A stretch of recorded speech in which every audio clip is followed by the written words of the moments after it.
Rossiyadan O'zbekistonga pul yuborish endi yanada osonlashdi. Endilikda siz O'zbekistondagi Uzcard, Humo, Visa kartalariga yoki hatto naqd pul ko'rinishida ham tez va qulay holatda pul jo'natishingiz mumkin.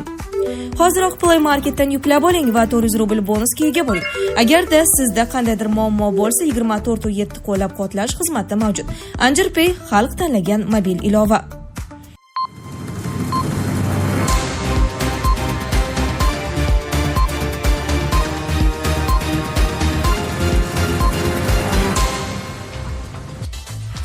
Vladimir Putin g'alabaga ishonyaptimi? Donbass uchun 18 oylik hal qiluvchi bosqich.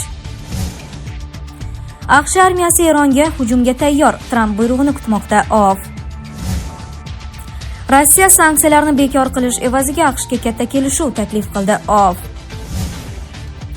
Kiyevdagi ichki front, Zelenskiy va Zaluzhniy o'rtasidagi ishonch inqirozi qachon boshlangan? Kuba nega tanazzul yoqasiga kelib qoldi? Suriya Asad soyasidan chiqmoqda. Shaxsiyat kultiga nuqta qo'yish boshlandi. Vladimir Putin g'alabaga ishonyaptimi? Donbass uchun 18 oylik hal qiluvchi bosqich.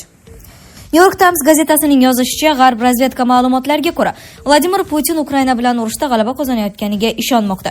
U Donbass ustidan to'liq nazorat o'rnatish uchun 18 oydan 2 yilgacha vaqt kerak bo'lsa ham, Rossiya raketalari va dronlari energetika infratuzilmasi va turar joy binolarga zarba bergan har bir jang kuni va har bir tun unga ko'proq ustunlik berishiga ishonchi komil deyiladi maqolada. Shu bilan birga nashrning ta'kidlashicha, so'nggi oylarda Rossiya iqtisodiyoti chuqur muammolarga duch kelmoqda.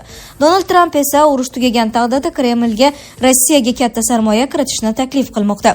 Bunday dinamikani hisobga olgan holda ba'zi tahlilchilar Putin hali ham Ukrainadagi jangovar harakatlarni to'xtatish bo'yicha kelishuv tuzishi mumkinligini taxmin qilmoqda. Ayniqsa, u Qo'shma Shtatlar bilan uzoq muddatli yaqinlashuvni va Ukraina qo'shinlarini Donbassning qolgan qismidan olib chiqishni ta'minlasa, deb yozdi NAT. AQShning armiyasi Eronga hujumga tayyor. Tramp buyrug'ini kutmoqda. AQSh armiyasi 21 fevraldan boshlab Eronga zarba berishga tayyor. Biroq harbiy prezident Donald Trampning yakuniy buyrug'ini kutmoqda. Bu haqda vaziyatdan xabardor manbalar CBC News'ga ma'lum qildi. Milliy xavfsizlik bo'yicha yuqori martabali amaldorlar Trampga tayyorgarlik haqida axborot bergan. Shu bilan birga ehtimoliy harakat muddati dam olish kunlaridan keyinga surilishi ham mumkin.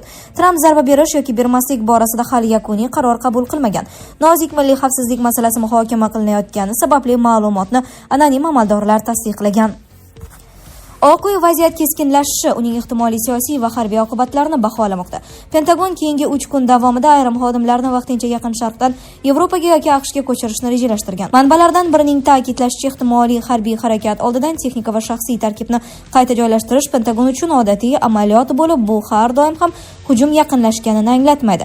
Davlat kotibi Rubio taxminan 2 haftadan so'ng Isroil bosh vaziri Netanyahu bilan qo'shimcha muzokaralar o'tkazishni rejalashtirgan.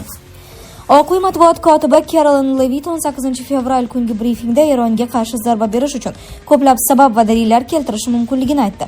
Biroq u diplomatiya Tramp uchun doimo birinchi tanlov bo'lib qolishini ta'kidladi. Levitt ehtimoliy zarba Isroil bilan muvofiqlashtiriladimi yoki yo'qmi degan savolga javob berishdan bosh tortdi. Uyingiz xavfsizligi mustahkam darvozadan boshlanadi. Sizlarga sifatli, zamonaviy va ishonchli temir darvozalar yasash xizmatini taklif etamiz. Individual dizayn, yuqori sifatli metal, zamonaviy payvandlash texnologiyasi, uzoq muddatli xizmat va kafolat. To'lovlar oldindan olinmaydi. Har bir buyurtma alohida e'tibor bilan tayyorlanadi. O'zbekiston bo'yicha yetkazib berish va o'rnatish bepul. Batafsil ma'lumotlar ekraningizdagi raqamlarda. Rossiya sanksiyalarni bekor qilish evaziga AQShga katta kelishuv taklif qildi. Rossiya Xavfsizlik kengashi 2025-yil avgust oyida Alyaskada bo'lib o'tadigan sammit oldidan AQSh bilan eng katta kelishuv rejasini tayyorladi, deb yozdi The Economist. Hujjatga ko'ra, bitimning asosiy sharti Rossiyaning iqtisodiy va strategik imtiyozlari evaziga sanksiyalarni bekor qilish edi. Nashrning aniqlik kiritishicha, takliflarning birinchi bloki moliyaviy bo'lgan. Rossiyaga AQSh kompaniyalariga ilgari mahalliy boshqaruvga o'tkazilgan taxminan 60 milliard dollarlik aktivlarni qayta sotish, huquqsiz sotib olishga ruxsat berish taklif qilingan. Bu AQShning Rossiyadagi muhim iqtisodiy resurslardan foydalanish imkoniyatini tiklash kerak edi, deb tushuntirdi The Economist. Ikkinchi muhim jihat Arktika va uzoq shimolning resurslar xazinasiga potensial kirish imkoniyati bo'ldi. Bunday rejaning mavjudligi haqida Rossiya tomoni ham AQSh tomoni ham rasman xabar bermagan. Shu bilan birga Kreml AQSh kompaniyalari bilan hamkorlik qilishga tayyorligi haqida gapirgan. Rossiya bevosita investitsiyalar jamg'armasi rahbari Kirill Dmitriyev ham bir necha bor Amerika ma'muriyati va vakillari bilan uchrashib, ikki mamlakat o'rtasidagi iqtisodiy hamkorlikni muhokama qilgan.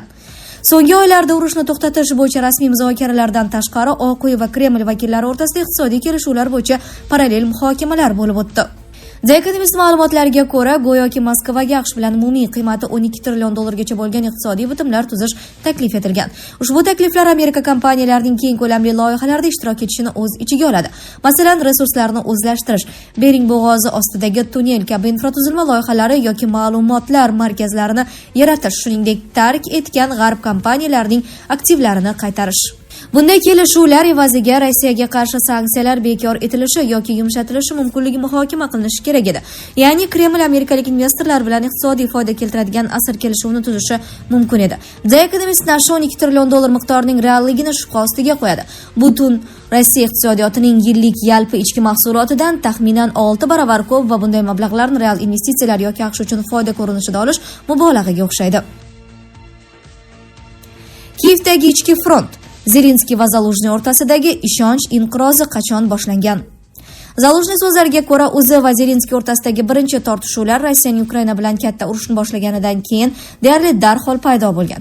Ziddiyat 2022-yil kuzida Ukraina xavfsizlik xizmatining o'nlab xodimlari Zaluzhniy kabinetiga tintuv o'tkazish uchun kelganida jiddiy nuqtaga yetgan. Zaluzhniy bu 2022-yil sentyabr oyi o'rtalarida Ukraina qurolli kuchlari mamlakat shimoli-sharqida qarshi hujum uyushtirganida sodir bo'lganini aytdi. Uning Kiyevdagi kabinetiga UXX o'nlab agentlari bu yerda Britaniya zobitlari bo'lgan paytda kirib kelgan. UXX xodimlari aynan nimani qidirayotganini tushuntirmagan, ammo Zaluzhniy ularga hujjatlar va kompyuterlarni tekshirishga ruxsat bermagan. Sobiq bosh qo'mondonning fikricha, tintuv qo'rqitish harakati edi. Zaluzhniy UXX xodimlari oldida Zelenskiyning o'sha paytdagi ofis rahbari Yermakka qo'ng'iroq qilib, bu harakatni qaytarishni, chunki qanday jang qilishni bilishini aytgan. Zaluzhniy shuningdek buning uchun harbiylarni jalb qilishga tayyorligini ma'lum qilgan. Bundan tashqari u o'sha paytda UXX rahbari bo'lgan Vasiliy Malyukka qo'ng'iroq qilgan. U tintuv haqida hech narsa bilmasligini aytgan. Keyinchalik Zaluzhniy bundan 2 kun oldin UXX Kiyev sudidan o'z idorasi joylashgan manzilda tintuv o'tkazish uchun order so'raganini bilib olgan. Shu bilan birga orderda ushbu manzilda jinoiy tashkilot tomonidan boshqariladigan striptiz klubi joylashgani va unda tintuv o'tkazish rejalashtirilgani aytilgan. Biroq muassasa Rossiya bosqinidan oldin ham yopilgan edi, deb ta'kidlaydi AP. Zaluzhniyning fikricha, UXX bu haqda bilmasligini mumkin emas edi, deydi. Zelenskiyning idorasi va UXX ushbu bayonotlarga izoh berishdan bosh tortdi.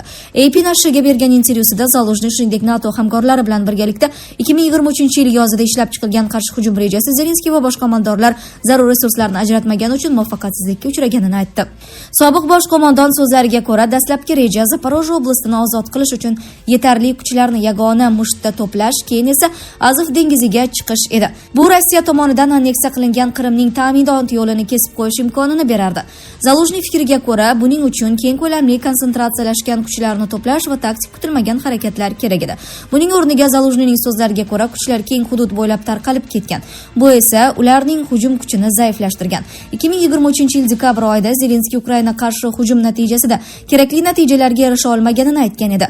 Uning so'zlariga ko'ra, Kiyev ittifoqchilaridan kerakli qurollarni olmagan. Ukraina qurolli kuchlarining cheklangan soni esa tezkor hujumga o'tishga imkon bermagan. AP nashriga bergan intervyusida Zaluzhniy frontda sodir bo'layotgan voqealarni diqqat bilan kuzatib borayotganini, biroq Zelenskiy uni 2024-yil fevralda iste'foga chiqarganidan beri harbiy qarorlar qabul qilishda ishtirok etmayotganini aytdi. Sobiq bosh qo'mondon so'zlariga ko'ra, shundan beri u prezident bilan 2 marta do'stona ohangda suhbatlashgan. Zaluzhniy o'zining siyosiy ambitsiyalari haqida gapirishdan bosh tortadi. Urush tugamaguncha yoki harbiy holat bekor qilinmaguncha men buni muhokama qilmayman, dedi u. Zaluzhniyga maslahatchilar va partiya amaldorlari murojaat qilib, saylov kampaniyasini ishlab chiqishda yordam berishni taklif qilmoqda, deyiladi Associated Press materialida. 2025-yil bahorida Zaluzhniy so'zlariga ko'ra, unga amerikalik ancha taniqli siyosiy maslahatchilar murojaat etgan. AP manbasiga ko'ra, gap Donald Trampning saylovoldi shtabi sobiq rahbari Paul Manafort haqida ketmoqda. Men unga e'tibor uchun minnatdorlik bildirdim, lekin uning xizmatlari menga kerak emasligini aytdim, dedi Zaluzhniy.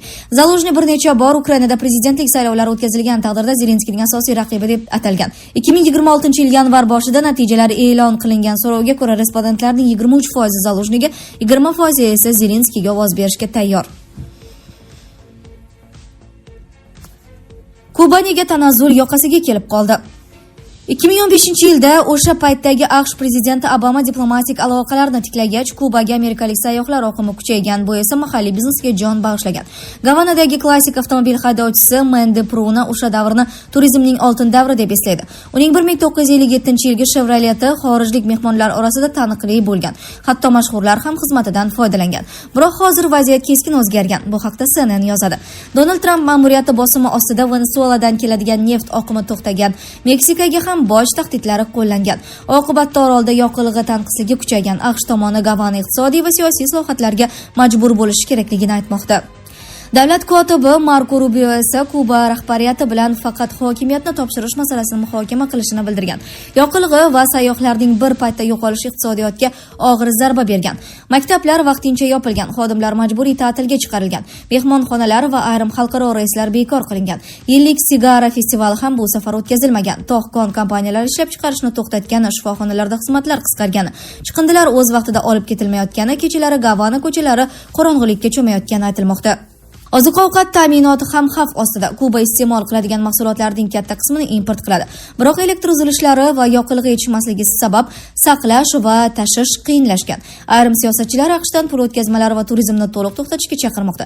Bu esa gumanitar inqiroz xavfini kuchaytiradi. Prezident Miguel Diaz-Canel aholiga ichki qarshilik va urush davri ruhida yashashga chaqirgan. Ammo ko'plab tadbirkorlar kelajakdan umidini uzmoqda.